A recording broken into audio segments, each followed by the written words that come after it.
tell me something about yourself? My name is Revelyn Gigi Patasin. I'm 38 years old.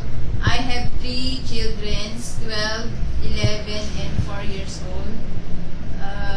I'm graduating college graduate, computer secretariat. My religion is Roman Catholic. I have 2 brothers and 3 sisters. I am number 2. Why do you want to work in Hong Kong? I want to work in Hong Kong to help my parents and to give support my children's and financial needs. Do you have any domestic helper experience? Yes, here in the Philippines. In your previous employer, how many are they in the family and how old were the children? 4 and 15 and 12. Have you experienced taking care of a newborn baby? Yes. Sick elderly. Yes. If the baby cries and won't stop crying, what will you do?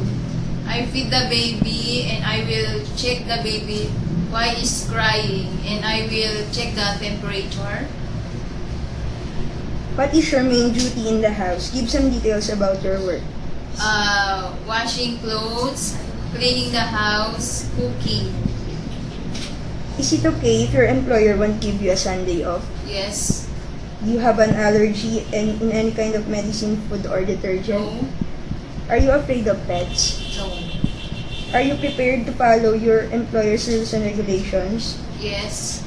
Are you willing to wake up early in the morning and sleep late at night? Yes. Are you willing to cut your hair short? Yes. Are you willing to be paid by the employer instead of having a day off? Yes. What are the qualities of being a good domestic helper?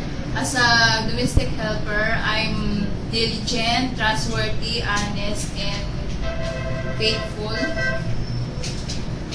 What is your message to your prospective or future employer? Hi, ma'am, sir.